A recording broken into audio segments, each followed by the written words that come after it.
Kel, City were brilliant today. Talk to us. Oh man, I've spent the past 2 days flipping out about what this lineup was going to be. Been begging for Husanov to play, and I thought it was great, man. All three new guys in the lineup: Marmoush, Nico, and Husanov. So that was great to see, and what a difference a big body in the middle makes. I love that midfield today. It worked so well because Gundo doesn't have to be the 6; he could be further forward. And I thought he and Foden were great. They were linking up play. It just worked really well, and it's just refreshing to see because we have seen nothing but old men in that midfield. Like Bernardo and Kava and Gundo is just too slow and too old. But if you put other legs around it, you can carry Gundo, and it worked today. And I know Foden wasn't flashy, but I thought he had a good game. And I'm going to shout out Rico Lewis because I've been giving him a ton of crap this season. Yeah, shout him out. He had a good game. And I think you can carry him on a team with more physical players. You add a Nico and you add a Husanov, and you can carry that little guy. But him next to Bernardo and Gundo doesn't work. But he had a good game, and I'm excited. I loved Husanov. That man takes no prisoners. You know, he bodied Gordon once, and I was just like, why couldn't we have seen that against Vinny? Like, that would have been nice. But, you know, it is what it is. But great win.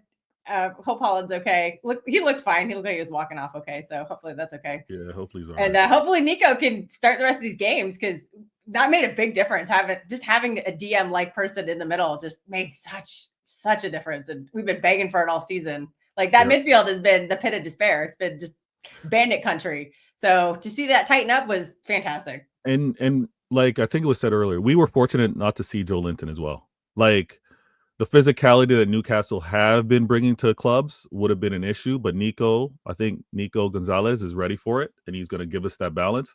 I think it's also going to be interesting to see who plays. And I don't want to talk about Real Madrid really, but it's going to be interesting to see what Pep does differently from the first leg to the second leg, moving over and who's available. But he's probably going to play all the old men because they were all benched today. So I'm not looking forward to that, but I'm actually not going to be able to watch that game. So. I don't care. I'll take over hosting while Terry devours that burger for a moment. Hamza, would you run the same 11 versus Real Madrid based off today? Thanks, mate. That's what I have. No problem. I got you, man. Hamza, what you saying, man? It's a bad boy. Don't worry, Hamza's here. He has a 17-minute monologue now, so you can eat slowly and relax. And go on mute, yeah. Go ahead, Hamza, Allah, 17 minutes. By the way, Hamza has skipped the last 4 match reactions because his team lost, but now he's back. Go ahead, Hamza. Listen, I've always been here. Listen, the performance was amazing. A lot of people know that Newcastle is a very dangerous team. They're a very, very good team. Isaac is one of the best strikers in the world. Yeah, they've got one of the best physical midfield in the world. Like in terms of like their performance in midfield, they're very physical, very, very physical. To play Newcastle today, when we've been that bad, today we needed that result. First, I just want to start from, the young players that we've signed. All these young players that we signed. Kusanov, to me, he was outstanding. I think Kusanov today showed, like, this is a guy, Isaac bullied Saliba. Like, every game he had. Stones. Well, he had his one chance, and he couldn't get past Stones. Absolutely. None of your players played poorly. And Kusanov, what impressed me is you're only 20 years old, but he's got this belief of physicality and speed that you go in these defenders and you think, I can just see you playing at the top level because he has that strength, he has that physicality. He's not scared to. We've had this too many defenders that have just been scared to jump out of tackles, scared to get involved in bodies and physical, and that's what I knew straight away when I got Kusanov. A player like that Real Madrid wanted, PSG wanted him. The rumors that Inter wanted him. In the Newcastle wanted him. Yeah, Newcastle wanted got him too. Tottenham were begging for him. I'm sure Chelsea wanted him too. PSR issues for Newcastle. Yeah. And they couldn't just get him. And you look at that player, you think, oh my God, what a player. Today against Isaac. Isaac was nowhere to be seen. Tell me if you saw Isaac. Isaac was bad. Only time I thought Isak was drifting wide right. There was that half chance. There was the chance we had early in the first half where it shot wide left. Yeah, it was a great block from that. But that's it. That was then Miley in the second half. That was all we did for chances. Isaac is a top striker that normally will cause problems, but Stones and this guy, they were just impressive. Anthony Gordon, one of the best wingers in the Premier League, kept quiet today. By Rico. Ask yourself how. Again, Kusanov was helping Rico there. He said, if he goes past Rico, I'm there, don't worry. And every time Anthony Gordon, when he got bagged in the first early minutes, he knew straight away. Listen, don't try and come this side.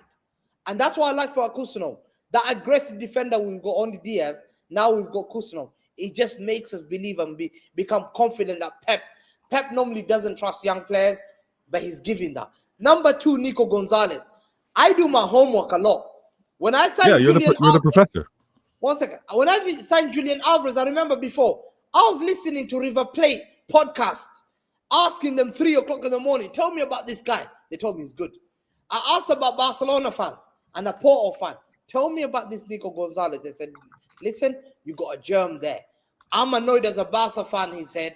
I let him go. And he hurts me so much because this guy, and he said this is not from me, he has a higher ceiling than Rodri.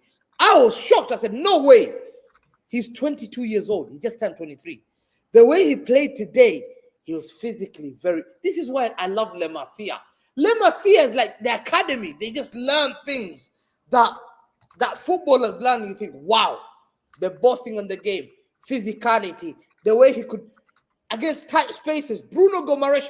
My fan base were telling me, Hamza, spend 100 million on Bruno Gomaresh. I said, everyone, do not spend 100 million on a 28-year-old player. Yeah, 28-year-old. We were that desperate. Some fan base really thought that. Yes or no, Vato? People thought Bruno, 100 million. Yeah. Look at Nico. Nico's just come in. It's not to say price tag was too high. Great talent. Price tag was too high, though. Nico will play. Bruno would have been good on our team, though. Can I ask a question? Guys, Hamza, I like what you're saying. There's a comment here from Liverpool Kings. I know you guys are happy with new signings, but I want to kind of pose this to Hassam first. It's from one of his fellow supporters. Should this not be expected when you spend 175 million on players that you mentioned? It's because I think some of the viewers are almost saying, well, you guys are acting shocked that 175 million pounds worth of talent is playing well. Is that a fair challenge, Hassam, from this fellow Liverpool fan? It's a fair challenge, of course. The way that you listen to Hamza speak about Nico Gonzalez like he's this unknown guy. Sorry, he didn't play for River Plate or Boca. Be quiet. Let me talk now. He didn't play for River Plate or Boca Juniors. Played for Porto and he was on loan at Valencia. And he's from Barcelona's academy. So obviously the guy is fucking talented because the players that come through at Barcelona, Gavi, Pedri, whoever, Yamal, they have a talented bunch over there. And you spend 60 million on Nico Gonzalez and he's actually good. Oh, shock horror. Wow, you spend money on a good player and he's actually good. Like, who would have thought? At the end of the day, the reason why this is a fair challenge is this is Pep Guardiola's first ever time he's gone through a tough time, at a football club like this, because he's never stayed this long. And he spent a lot of money in January to try rectify it. Oh, God, here we go. And can I speak? And when you spend a lot of money on when you spend a lot of money on players, you rectify the situation by just, by solving the problem by spending more. So that's just, listen, there are struggles that he will never have in his career, and I'm not expecting him to have it. So it is what it is. And there's a reason why he's willing to stay at the club as long as he wants, because everything he wants, he gets at the end of the day. These players, I wanted Marmoush personally at Liverpool. I really wanted him. Sam, you never told me. I never knew. I wanted him to sign. Hamza, when we do content together, you spend 3/4 of it on spaces, on mute. So how would you know what I want, what I don't want? So relax. You never say. I've never heard. I wanted Marmoush at Liverpool. Obviously, he was tearing up Frankfurt this season. His road as well to Europe is a crazy one because he made it from Canada. So the guys had a difficult road all the way to dual citizenship, Egyptian Canadian.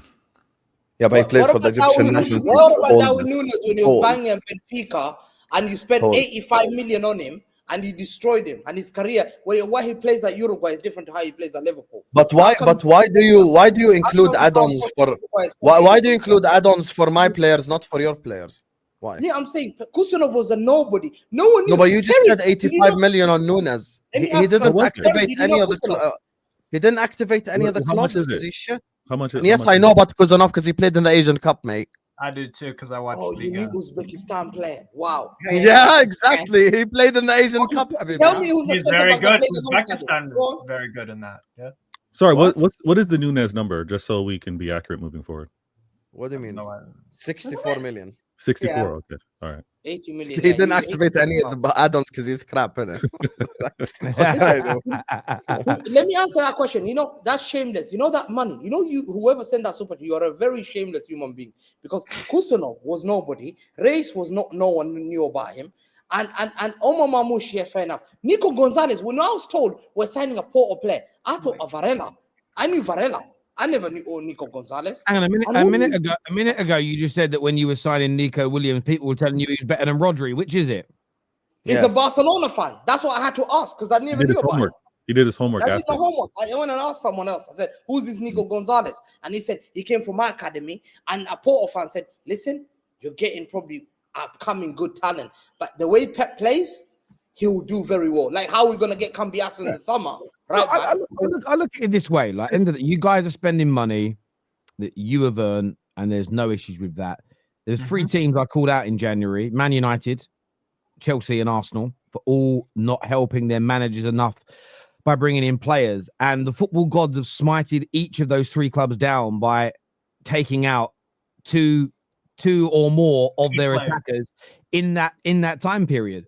Man City have done the right thing by buying players. It's as simple and as straightforward as that. Because I don't wish injury on anybody, but if you do now suffer an injury in another area of the pitch, at the very least you brought in reinforcements. So if Haaland was to go down for a few weeks or a few months, you've got Mamouche. If you were to lose another midfield player, if Gundogan gets injured, you obviously now got Nico Gonzalez that comes in. If you guys would have neglected it like we all did in January and then suffered more injuries, it'd be, shame on you. You've got the money to spend.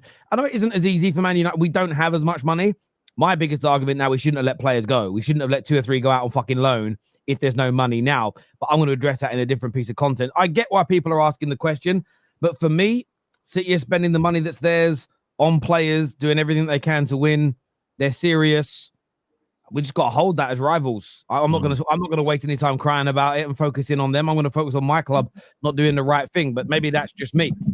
There's a few super chats here. First one says it's too early.